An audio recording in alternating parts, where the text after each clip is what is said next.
अस्सलामु अलैकुम वरहमतुल्लाहि वबरकातुहू। एक अज़ीज़ दोस्त ने एक दो मरतबा सवाल कर लिया कि वो किसी लड़की से मोहब्बत करते हैं, लड़की और ये दोनों राज़ी हैं, वालिदैन लड़की के या इनके राज़ी नहीं हैं, तो इस सिलसिले में क्या करें।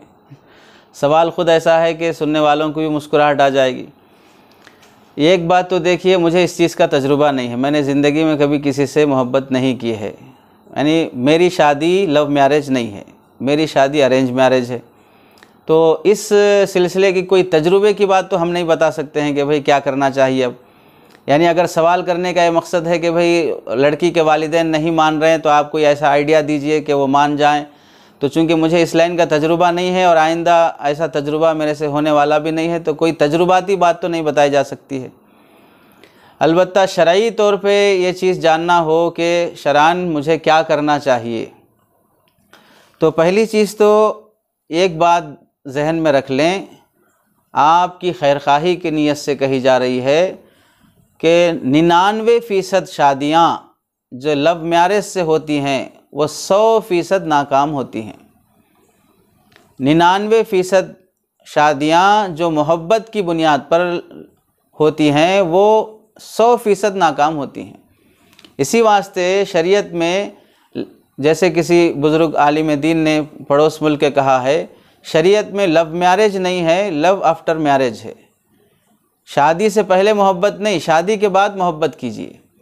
और हमारी इस मगरिबी तहज़ीब के अपनाने की वजह से, यूरोपियन कल्चर को फॉलो करने की वजह से एक गंदी जहनीत ये बैठ गई है कि बीवियों के मुताल्लिक़ तो लोग अजीब अजीब लतीफ़े, अजीब अजीब चुटकुले, हंसी मजाक की बातें, जैसे कोई लतीफ़ा ऐसे बनाते हैं कि दुल्हन को नया लाल जोड़ा क्यों पहनाते हैं, सुर्ख जोड़ा क्यों पहनाते हैं, तो अब कोई उस पर लतीफ़ा बना रहा है कि रेड लाइट जो है वो ख़तरे की घंटी होती है, कि अब दूल्हा को ये बात कही जा रही है कि बेटा अभी वक्त है, भाग जाओ, आगे ख़तरे की ज़िंदगी आने वाली है।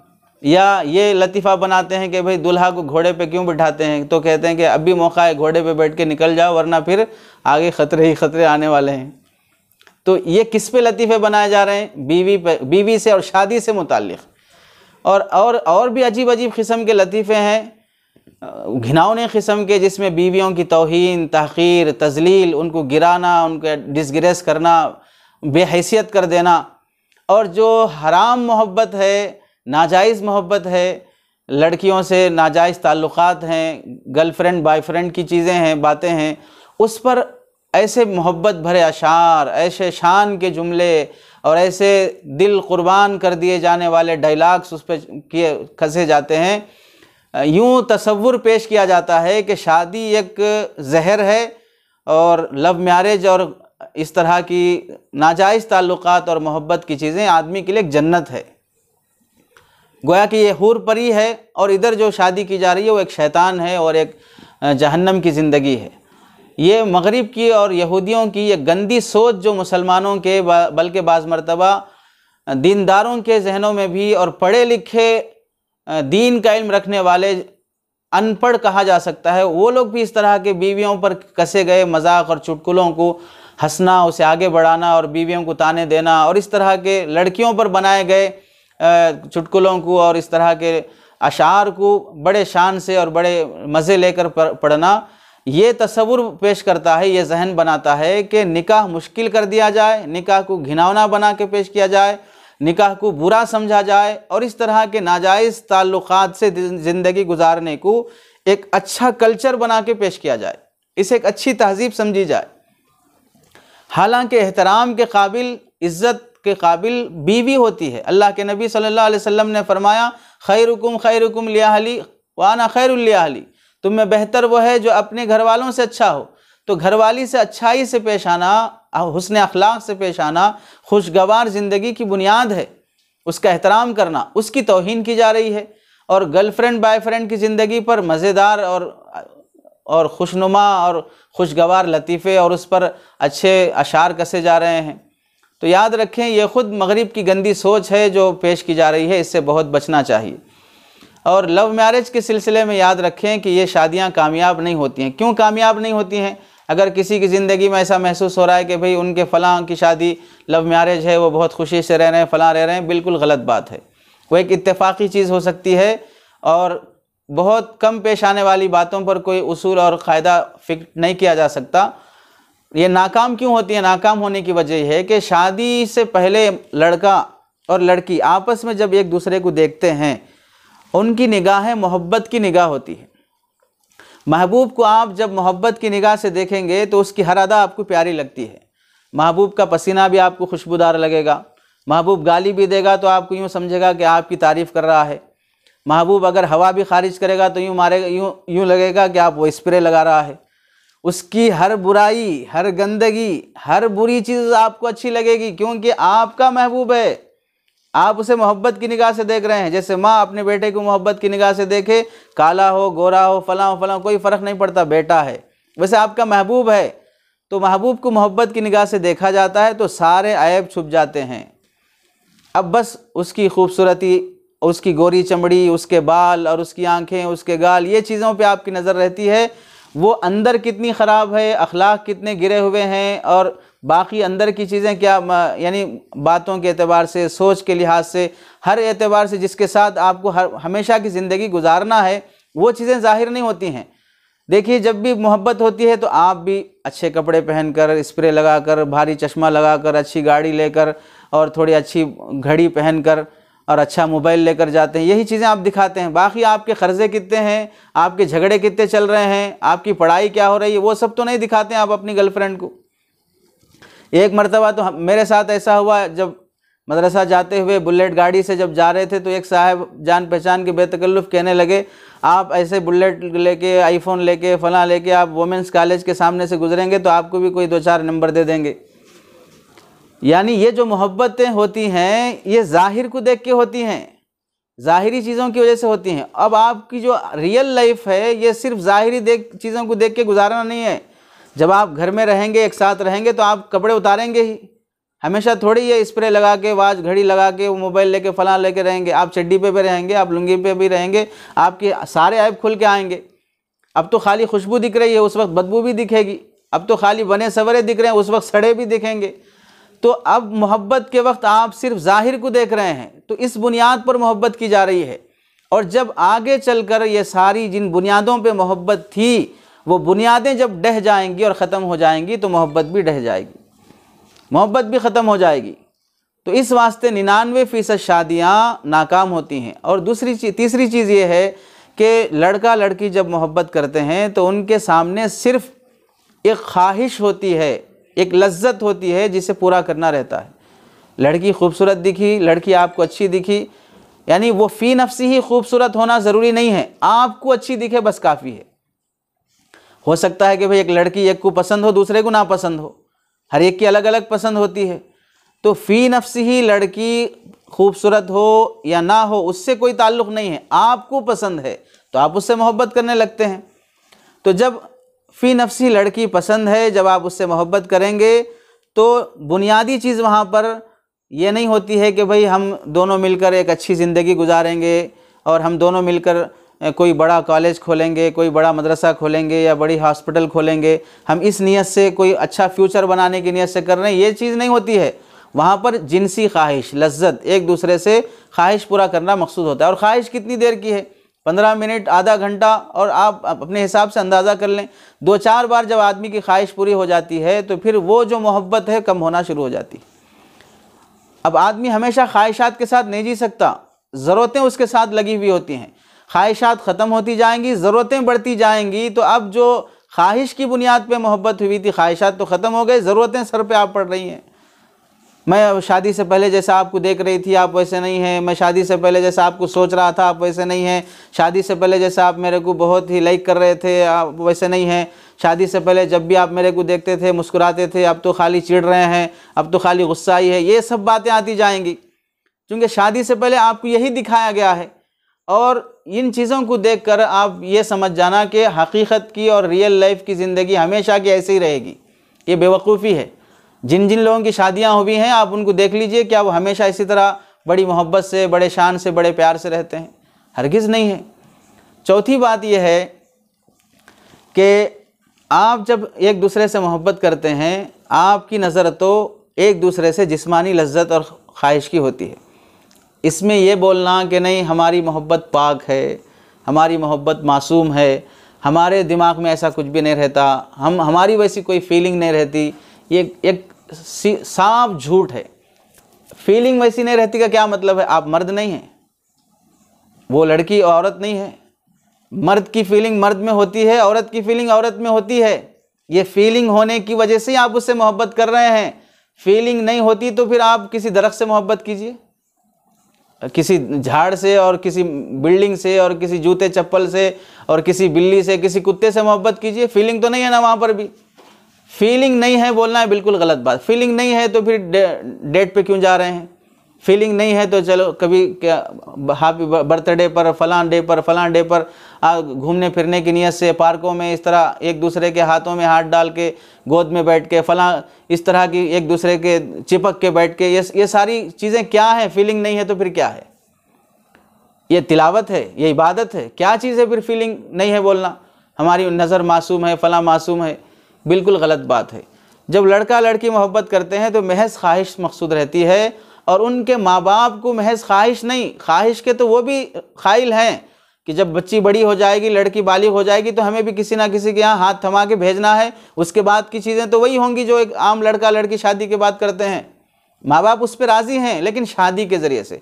तो माँ बाप सिर्फ लड़के की जिस्मानी लज्जत को नहीं देखते हैं, शादी के बाद बच्ची का घराना, उसका रहन सहन, उसका खाना पीना, औलाद होने के बाद वो बेसहारा ना हो, वो दूसरों के सामने हाथ फैलाते ना फिरें, बेइज्जती की ज़िंदगी ना गुजारें, वो खुश रहें, ये सब उनके सामने रहता है।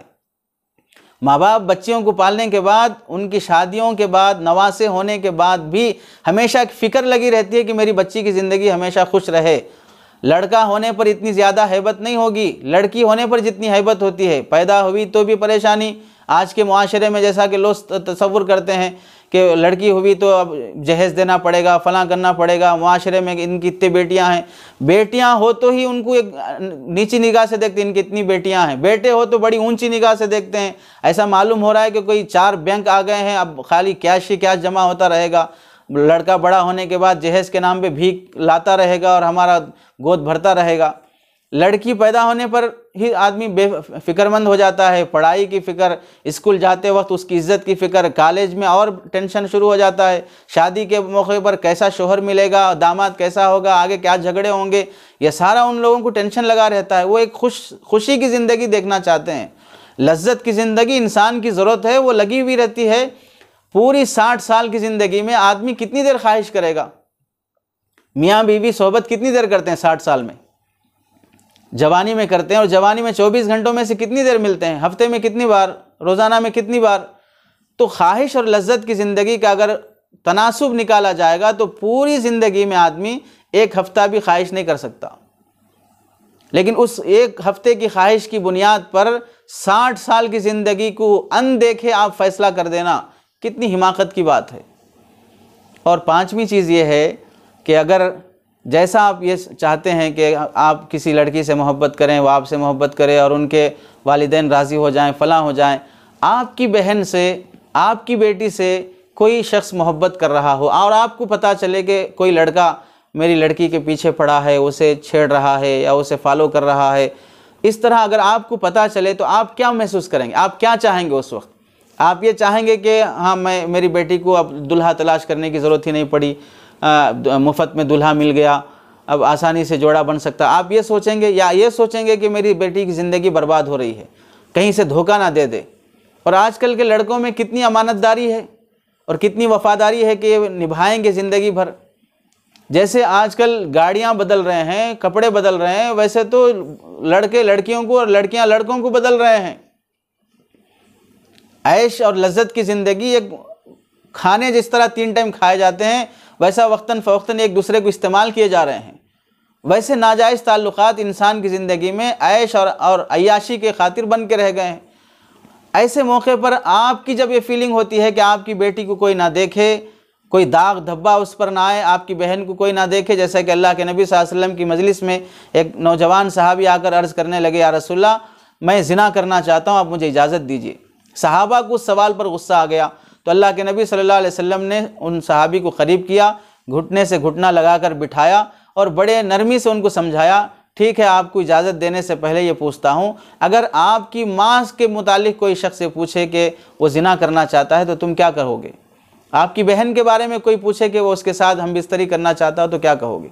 आपकी बेटी के बारे में कोई पूछना चाहता है, कोई पूछे कि मैं उससे ज़िना करना चाहता हूँ, सोहबत करना चाहता हूँ, तो आप क्या सोचोगे, क्या कहोगे? जाहिर सी बात है, ना बेटी, ना माँ, ना खाला, ना किसी के साथ कोई शख्स गवारा नहीं करता है शादी के बग़ैर। तो फिर आप जिससे सोहबत करना चाहते हो या ताल्लुक़ कायम करना चाहते हो तो वो भी तो किसी की बेटी है, किसी की बहन है, किसी की माँ है, फलां है, वो भी कैसे गवारा करेंगे कि उनकी बेटी से कोई ताल्लुक़ इस तरह का रखे? कितने नौजवानों की ज़िंदगियां ऐसी नहीं है कि उनकी हैसियत नहीं है, यानी बेचारा बाप की कमाई बिल्कुल मामूली है, घर में बहनें 2-4 बहनें शादी के लिए लायक की बैठी हुई हैं और बेटे पे उम्मीदें लगी हुई हैं, इसकी पढ़ाई चल रही है, मेहनत से पढ़े, कुछ जॉब करे, कहीं नौकरी आए, कुछ कमा के लाए, ये उम्मीदें औलाद और बहनें भाई पर लगाए हुए हैं और भाई किसी के चक्कर में अपना बाप की मेहनत का कमाई का पैसा लुटा रहा है, महल्ले में बदनाम हो रहा है और चेमे गोयाँ हो रही हैं कि फ़लाँ का बेटा फ़लाँ की लड़की के पीछे पड़ा हुआ है या फ़लाँ की लड़की फ़लाँ के साथ जा रही है। माँ बदनाम, बाप बदनाम, भाई बहनें बदनाम, बदनामी की ज़िंदगी गुजार रहे हैं और यहाँ लड़का लड़की एक दूसरे के हाथ में लेके भाग रहे हैं। इज़्ज़त का नीलाम हो रहा है, धज्जियाँ उड़ रही हैं और ये लोग अपनी ख्वाहिश में लेंगे। 10 दिन, 1 महीना, 2 महीने ख्वाहिश ख़त्म हो गई, अब झगड़े शुरू हो गए। तो शादी जो लव मैरिज होती है वो आम तौर से नाकाम होती है। और ज़िंदगी में जब शादी यानी मोहब्बत होती है, किस वक्त मोहब्बत होती है? ऐसा तो नहीं कि आप निप्पल लेके दूध पीते बच्चे हो रहे हैं तभी से आपको किसी लड़की पे मोहब्बत आ गई हो, ऐसा तो नहीं होगा। 3-4 क्लास में आप 5th क्लास में हैं और आपको मोहब्बत हो गई, ऐसा तो नहीं। ऐसा तो सिर्फ फिल्मों में होता है, रियल लाइफ में तो नहीं होता है। जब आप ऐन जवानी पर होते हैं, और ये जवानी वो होती है जिसमें आपको मेहनत से पढ़ना है, पढ़ के डॉक्टर, इंजीनियर, लायर कुछ बनना है, उस मौके पर आपका दिमाग किसी लड़की के पीछे, तो आपकी पढ़ाई क्या होगी? ऐन जवानी के मौके पर जब को आप मेहनत से कमाना है, 20-25 हज़ार, 50 हज़ार, लाख रुपए कमा के अपने घर को संभालना है, उस मौके पर आप किसी लड़की के पीछे पड़ें तो आपकी कमाई का क्या होगा? जब उस मौके पर जबकि आपकी बहनें नौजवान हैं, उनकी जिम्मेदारी आप पर आयद हो रही है, उस मौके पर आप किसी लड़की के पीछे पड़ें तो क्या होगा? कर्जे किए जाते हैं, तालीम बर्बाद होती है, फ्यूचर बर्बाद होता है और आप किसी लड़की के पीछे भाग रहे हैं। अक्सर नौजवान जिनकी ज़िंदगियों में बर्बादी आती है, या तो गुटखा, तंबाकू और शराब नोशी, नशे की चीज़ों की वजह से, या लड़कियों के चक्कर में पड़ने की वजह से, अपनी पढ़ाई गारत, माँ बाप की इज़्ज़त ख़त्म हो गई, घर का पैसा दौलत ख़त्म हो गया, माँ बाप कह नहीं सकते, बाप का इंतकाल हो गया, माँ बेचारी परेशान है, माँ की सुनने तैयार नहीं, बहनों को का केयर नहीं किया जा रहा है और किसी लड़की के पीछे भाग रहा है। अब ये सब लेकर इन हालात में अगर कोई शख्स मोहब्बत में कामयाब भी हो जाए तो मोहब्बत कितने दिन उसे साथ देगी? ऐसी मोहब्बत का क्या हासिल होगा? आपके एक समझने के लिए एक छोटी सी बात, जैसे तारीख़ में लिखा है कि हज़रत ज़ुलेखा अज़ीज़ मिस्र यूसुफ़ अलैहिस्सलाम के पीछे कितना उन्हें हासिल करने के लिए कोशिश नहीं की, जिसे कुरान ने बयान किया। और दूसरी मिसाल, हज़रत मूसा अलैहिस्सलाम को बुलाने के लिए हज़रत शुएब अलैहिस्सलाम की बेटी गई। जब शुएब अलैहिस्सलाम की बेटियों की मदद हज़रत मूसा अलैहिस्सलाम ने पानी के कुएं से पानी बकरियों को पिलाने के लिए मदद की, तो तारीख़ में दोनों औरतों की ज़िंदगी आप देखें। एक तरफ हज़रत यूसुफ़ अलैहिस्सलाम को फंसाने के लिए और अपनी ख्वाहिश पूरी करने के लिए अज़ीज़ मिस्र की बीवी ने कोशिशों की इंतहा कर दी, फिर भी मोतबर रिवायात से ये साबित नहीं होता कि हज़रत यूसुफ़ को उन्होंने पाया हो, ऐसा मोतबर रिवायात से साबित नहीं हो सकता है कि पाया हो, लेकिन पाया मोतबर रिवायात से साबित नहीं होता। बेहयाई की हरकतों से अज़ीज़ मिस्र ने यूसुफ़ को नहीं पा सकी। और उधर मूसा अलैहिस्सलाम को शुएब अलैहिस्सलाम की बेटी ने पूरे हया के साथ, पूरी पाकदामनी के साथ चल रही हैं, तो ऐसी हया के साथ चली कि कुरान 20वें पारे में जिक्र करता है कि वो ऐसी हया के साथ आई, गोया कि हया की सवारी पर सवार होकर आई थी। उस एक तरफ शुएब अलैहिस्सलाम की बेटी पूरी हया के साथ आई, तो मूसा अलैहिस्सलाम अल्लाह ताला ने दिला दिया और मूसा अलैहिस्सलाम के साथ निकाह हुआ। और इधर बेहयाई की हरकतें करने के बावजूद भी यूसुफ अलैहिस्सलाम नसीब नहीं हुए। तो आप याद रखें, बेहयाई की हरकतों के साथ आदमी अपनी मंजिल को नहीं पा सकता। हमें वो हया होनी चाहिए जो अम्बिया में, औलिया में, सूफिया में होती है। अत्तय्यिबातु लित्तय्यिबीन वत्तय्यिबून लित्तय्यिबात। पाक लोगों के लिए अल्लाह ताला पाक रिश्ते तय करते हैं। जो लड़का हराम ताल्लुकात रखना चाह रहा हो और जो लड़की हराम ताल्लुकात रखना चाह रही हो, नाजायज़ और हराम और गलीज़ तरह के ताल्लुकात वालों के लिए अल्लाह ताला गलीज़ रिश्ते ही तय करते हैं। जब आपकी का रिश्ता इस तरह नाजायज़ मोहब्बत से होगा, आपकी औलाद से आप क्या उम्मीद करेंगे कि वो जायज़ तरीक़े से शादी करेंगे? आप इस तरह नाजायज़ ताल्लुकात से शादी करेंगे तो आपकी आने वाली औलाद जायज़ तरीक़े से करेगी, इसकी गारंटी हो सकती है? कमा तुदीनु तुदानु, आप जैसा करोगे आपके साथ वैसा ही होगा। जो बोओगे वही काटोगे। आपने किसी की बेटी को फंसाया तो आपकी बेटी को भी कोई ना कोई फंसाएगा। चूँकि बेहयाई और गंदी चीज़ें और इस तरह की धोखे की और इस तरह की ख़ियानत वाली और ऐसी अय्याशी वाली और नाजायज़ मोहब्बतों वाली जो चीज़ें होती हैं, जहाँ से निकलती हैं वो वहीं वापस लौट के आती हैं। आपसे निकली थी, आपके बेटों बेटियों के ज़रिए से वापस आप ही के घर में लौट के आएंगी। आपने किसी की बेटी को फंसाया, कोई ना कोई दिन ऐसा आएगा कि आपकी बेटी को भी कोई ना कोई फंसाएगा। तो नाजायज़ मोहब्बतें हमें हरगिज़ कामयाब नहीं होती हैं। शादी से पहले आपके मैसेजेस होंगे, रात के 2-2 बजे तक जागेंगे, मोहब्बत भरी बातें होती हैं। आज क्या खाए, क्या पिए, कल क्या खाने वाले हैं, आज वाशरूम को कब गए, और फिर अच्छी तरह सफाई करे नहीं करे, और फलां आप कौन से कपड़े पहन रहे हैं। ऐसे बेतुके सवालात करते 4-4 घंटे बात कर रहे हैं, 4-4 8 रात के। और जब हमारी पढ़ाई के ज़माने में एक साथी को देख रहे थे कि रात भर रिलायंस टू रिलायंस फ्री उस वक्त, अब सुबह के 4 बजे तक बातें हो रही हैं। जब हम फजर की नमाज को उठ रहे हैं तो अब जनाब कह रहे हैं सो जाओ, टाइम हो गया है। उठने के टाइम पे बोल रहे हैं सो जाओ, टाइम हो गया है। सोने के टाइम तो बातें चल रही थी पूरी रात, और उठने के टाइम पे बोल रहे हैं सो जाओ, टाइम हो गया, फिर बात करेंगे। क्या बातें होती हैं। बीवी से आधा घंटा बात करने तैयार नहीं है, 10 मिनट ढंग से बात करने तैयार नहीं है। इधर गर्लफ्रेंड बॉयफ्रेंड के लिए पूरी रात कुर्बान की जा रही है, हराम के लिए पूरी रातें कुर्बान हो रही हैं, और हलाल के लिए थोड़ा सा वक्त भी नहीं दिया जा रहा है। कहाँ से ज़िंदगी में खुशियाँ और मोहब्बतें आएंगी? तो इस वास्ते याद रखें, अगर किसी को किसी लड़की से मोहब्बत हो भी गई हो तो उसका सीधा तरीक़ा यह है कि आप अपने वालिदैन को सुनाएं, और लड़की अपने वालिदैन को सुनाएं, और उनके सामने ज़ाहिर कर दें कि मैं उनसे मोहब्बत करता हूं और उनसे शादी करना चाहता हूं। और वालिदैन की इस मौके पे ज़िम्मेदारी है कि अगर आप मुनासिब समझते हैं, कोई बुरी बात नहीं है, रिश्ता अच्छा है और लड़के के लायक है लड़की और लड़की के लायक है लड़का, तो इस महज इस वजह से कि हमारे देखने से पहले तुम खुद अपना रिश्ता देख के ला लिए, इस वजह से अपनी ईगो को हट हो रही है, आप कैंसिल कर दे रहे हैं और कह रहे हैं नहीं हम देखेंगे तुम्हारे लिए रिश्ता फलां करेंगे। ये ख्याल मत कीजिए। अगर लड़का किसी अच्छे घराने की लड़की से और लड़की किसी अच्छे घराने के लड़के से मोहब्बत की है और आपके सामने वो बहुत ही इज़्ज़त एहतराम के साथ अपनी मोहब्बत का इजहार कर रही है, मुनासिब समझते हो तो बिला वजह के इनकार न करें। और अगर वाक़यतन वहाँ रिश्ता करने में या इस वक्त जिस वक्त ये चाह रहा है रिश्ता करने में कुछ रुकावट है, बहनें हैं या इसकी कमाई है, पढ़ाई है, ऐसे मौके पर उससे वादा कर लें और वहाँ पर बात तय कर लें। जब मौका हो, जब वक्त आए तो उसकी शादी कर दें। बिला वजह के इनको इस तरह ऐसे खौफ में ना रखें कि नहीं हमारे माँ बाप को मालूम हो जाएगा तो वो राज़ी नहीं होंगे, वो फ़लाँ जगह करना चाह रहे हैं, वो फ़लाँ मालदार है, फ़लाँ उस जगह से इतना मिलेंगे, इतने लाख मिलेंगे, यहाँ करेंगे तो कुछ नहीं मिलेंगे। इस तरह फ़कीराना सोच ना रखें, भीख मांगने की सोच ना रखें, बल्कि बच्चों का फ्यूचर जिस तरह आप चाहते हैं अच्छी जगह रहे, तो वो अगर जायज़ तरीक़े से आपके ज़रिए से रिश्ता तय करना चाहते हैं तो बिला वजह के रुकावट ना। हाँ, रुकावट की वजह हो तो फिर आप बिल्कुल बच्चे को समझाएं, उसे किसी आलिम दीन से मिलाएं और नाजायज़ मोहब्बत के नुकसानात उन्हें बताएं।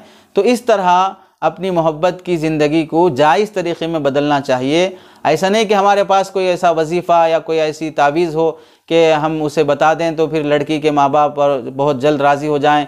जैसे किसी साहब ने पूछा था कि मौल साहब मैं लड़की से मोहब्बत कर रहा हूँ लेकिन ससरा नहीं मान रहा है, मोहब्बत में ही ससरा बना दिया उसको। तो शादी के बाद होता है ससरा, शादी से पहले कैसे ससरा बन जाएगा? अभी मोहब्बत ही किया है, शादी भी नहीं हुई है, ससरा नहीं मान रहा है बोल रहे हैं।